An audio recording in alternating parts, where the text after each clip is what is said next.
弟兄姐妹，大家平安。平安。听得清楚吗？可以。好，我们同心祷告。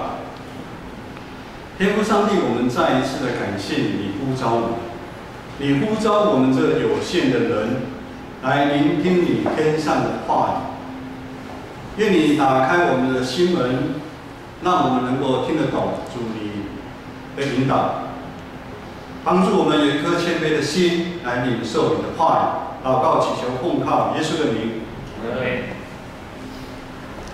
从以色列的历史，我们知道他在埃及为奴，后来出埃及到旷野，进入迦南地，一直到大卫王朝，以色列这个以上帝国立名的国家，总算有一个安身立地，有一个他们也慢慢站稳在那个土地上，暂时不用受视为敌人的一个攻击。大卫王一生敬畏上帝，虽然中间曾经犯了过错，但是知错能改，他也成为一个合神心意的人。但当王位交给他的儿子所罗门的时候，一开始我们都不错。所罗门跟上帝求智慧，他不是求财物，他求智慧。上帝就把更多的智慧加添给他，也更多的能力、财富也加给他。可是如果有跟着新眼光读经走的，就知道，弟兄姐妹就知道，才没过多久，在列王记11章说到，所罗门为了爱情，紧紧跟从他的妻妾。所罗门娶了700个公主，300个妃嫔，这些妻妾诱惑他的心。如果台语牧师的翻译，他把他的心抓走了。这些妻妾把他的心抓走了，让他去跟从别的神明。圣经说，所罗门在年老的时候开始行耶和华眼中看为恶的事，不像他父亲专注侍奉耶和华。其实这个给我们很大的一个警惕，就是如果连所罗门都会这样子，那何况是我们呢？以色列的国家从这时候开始一分为二，北边的叫做以色列，南边的叫做犹大。大部分接位的王都很骄傲，受世俗文化的影响，行耶和华眼中看为恶的事。我们都知道，建立一个好的世代，建立一个好的信仰是这么的不容易，但是毁坏却是一下子。上帝的子民，上帝的所拣选的这些王，一个一个离开了他。今天经文所讲的亚哈是第6个王，是北国第6个王。36年的时间，他就是第6任的王。每一任做王的时间其实都不是很长，代表的国家怎么样？非常的混乱。我们常常看到中东那边的一个新闻，很多的王的总统继位，很快就换了一个。军事政变，一个国家就在换。这个时候也是这样子，很多的没有一个王是顺利产生的，大部分都是什么？经过刀枪叛变，然后取得王位。取得王位之后，做的第一件事情就是把之前的王他们满门抄斩。这个不只是在中国的历史是这样的，在那个时候也是这样的。甚至有一个王，他只做了7天，他就下台了。所以如今这个亚哈王到底是好王还是坏王？来问一下青少地的同学，亚哈王是好王还是坏王？好，李牧师没关系。经文我们都期待也有好王出现在列王记上16章29节到34节介绍这个王。这个王行耶和华看作恶的事，甚至比以前的王更严重。哇！他做了什么事情？他娶了外邦的公主耶洗别为妻。其实娶外邦的公主是不足为奇的，很多那个时候都是为了政治上面的一个考量。但是亚哈王他却有宗教上的期待。他娶耶洗别来是为了推动巴力的敬拜。如果用我们现在的语言来说耶洗别这个公主啊，她对敬拜巴力的神明啊，这方面她是专家。专家，我们知道我们教会有很多人，某一部分都是专家。耶洗别他敬拜巴力神明是专家，因为怎么样，在以色列周边的国家，就是因为敬拜巴力怎么样，他们的经济，他们都很繁荣。所以那个亚哈王就想，除了娶她之外，还考量就是把他的技术引进来。其实这个让我非常的惊讶，就是亚哈王竟然是主动引进新的宗教，引进巴力不打紧，为他盖庙弄神坛，甚至呢连女神亚瑟拉也引进来。这个背后的意义就呈现亚哈王这个称为上帝子民的国家的亚哈王，这个王他相信巴力比相信耶和华上帝超过。今天的经文17章第1节，在第1节这么说，在牧师来读基利寄居的提斯比人以利亚对亚哈说：“我指着所侍奉永生耶和华以色列的上帝起誓，这几年我若不祷告，必不降露，也不下雨。”先知以利亚受上帝的呼召去传讲他的警告跟审判。在我们生命的过程当中，有时候，尤其是现在，我们也常常做一些东西的引诱，让我们暂时离开了上帝。但是圣灵保惠师会透过很多的方式来提醒我们，可能是透过弟兄姐妹一个电话的邀请，弟兄姐妹的提醒，或者是礼拜当中的诗歌，甚至是牧师的讲道，来提醒我们目前所犯的罪。提醒跟警告不是坏事，很多人讲说提醒警告是坏事，不是。提醒警告代表背后的是耶和华上帝的爱跟怜悯啊。虽然亚哈王这么坏，比以前的王都还严重，但是耶和华上帝还是派以利亚带着他的爱要来找亚哈王。这时候亚哈王他就要自己做出选择，他是愿意回头，还是让他继续错误下去？以利亚带来上帝对亚哈王很严重的警告，不愿意回头调整，以色列这块土地就会受到好几年不下雨的一个警告。雨水不是在以前很重要，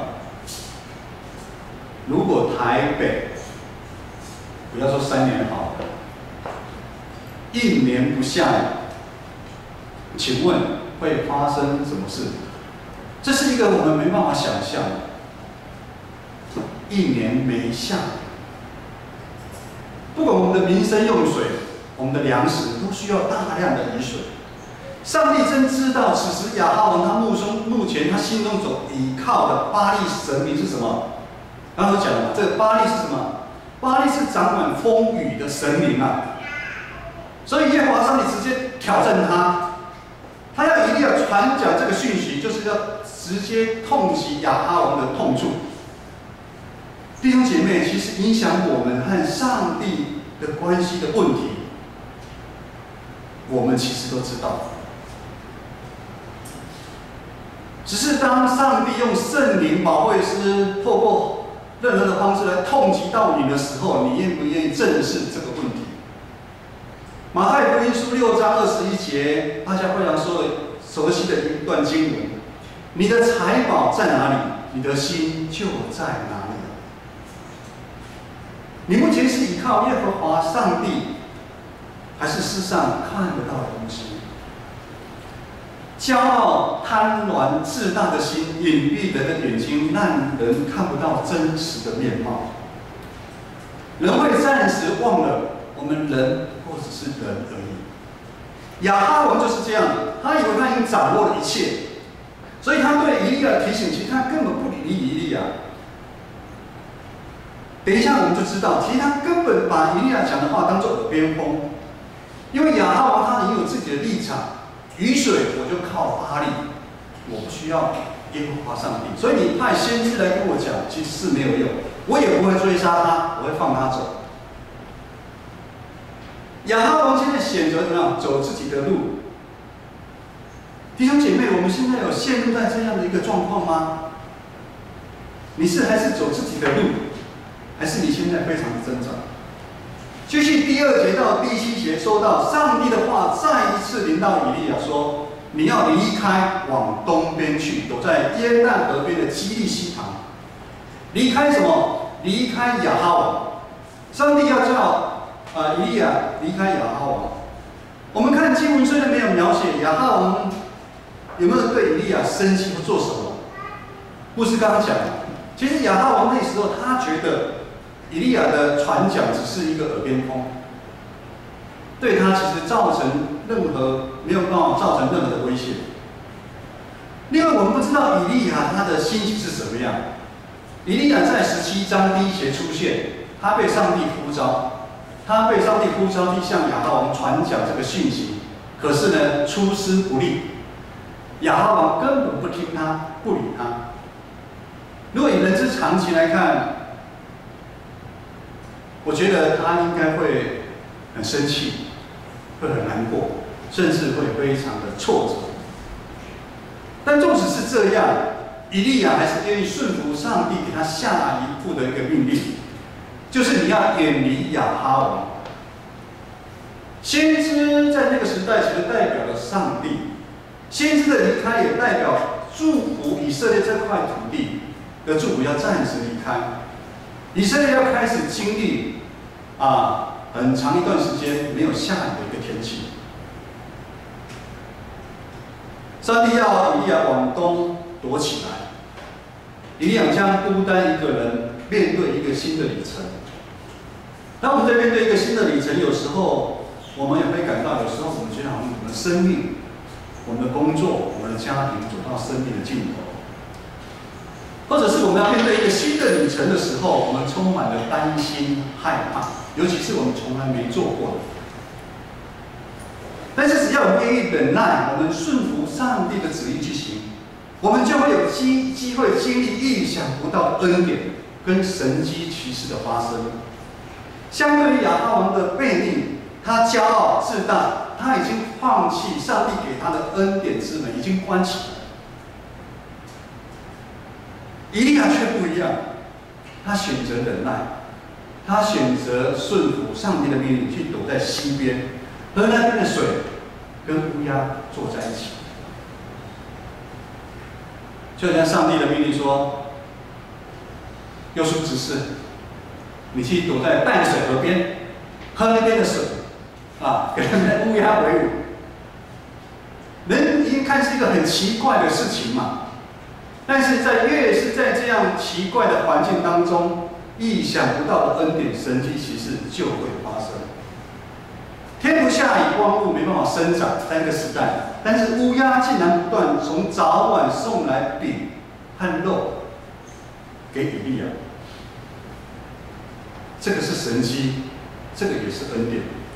全能的上帝的应许绝不落空，不管我们在任何的艰苦的环境当中，我们要相信上帝依然掌权。我们知道上帝对以利亚，如果我们再继续看下去，我们就知道在18章至19章，我们知道上帝对以利亚其实有更大的任务要派给他，他一个人要大战450个巴力先知啊。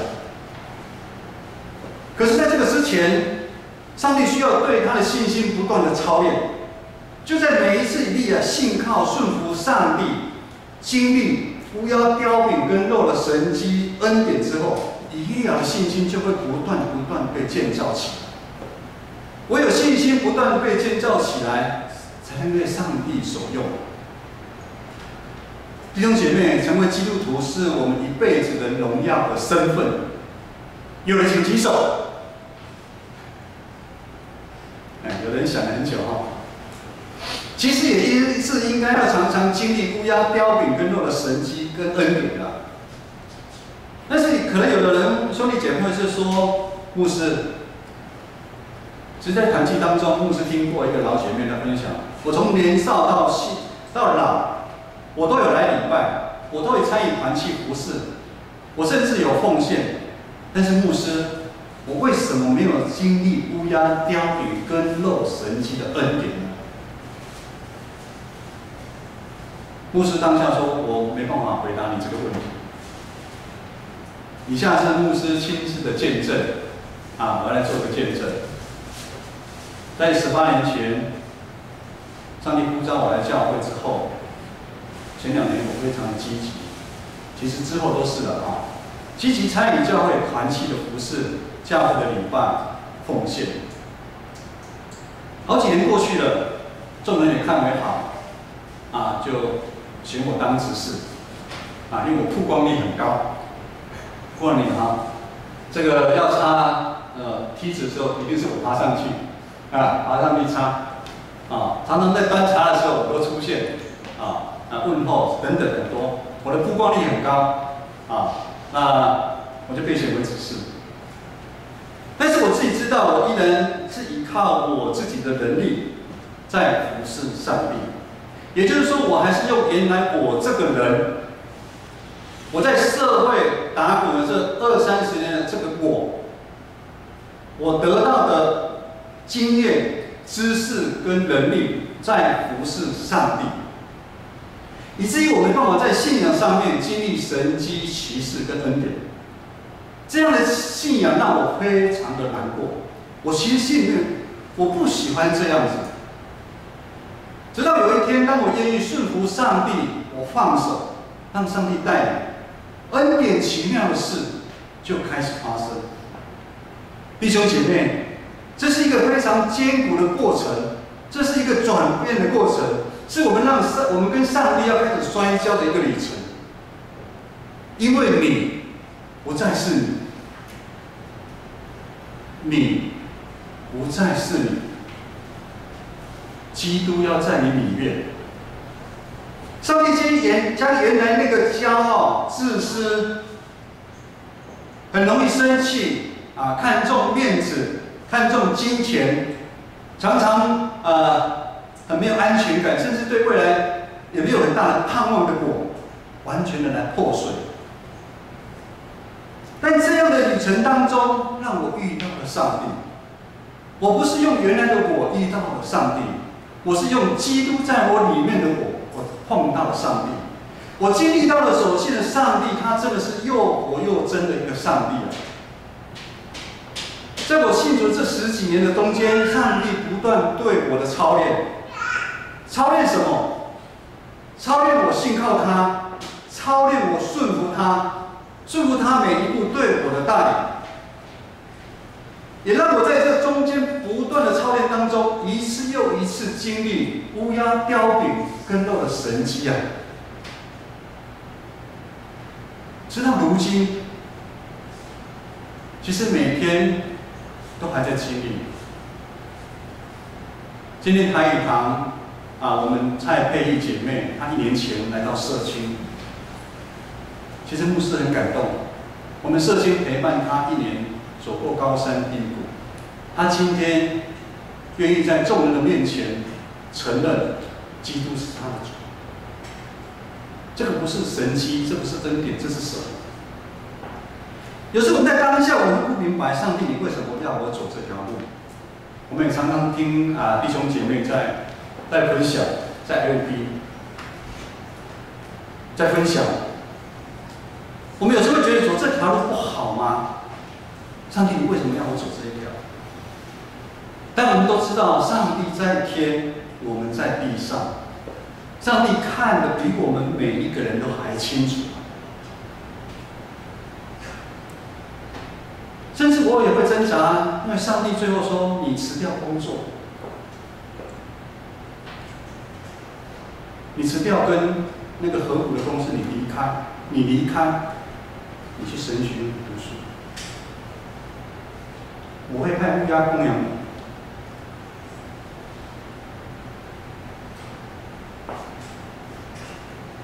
上帝呼召我去读全职，让我全职去读神学院。如果在这个过程当中我不愿意忍耐，我们愿意顺服上帝的旨意。我骄傲，我就跟亚哈王一样，我要工作啊，家里要很多人要养，要生活啊。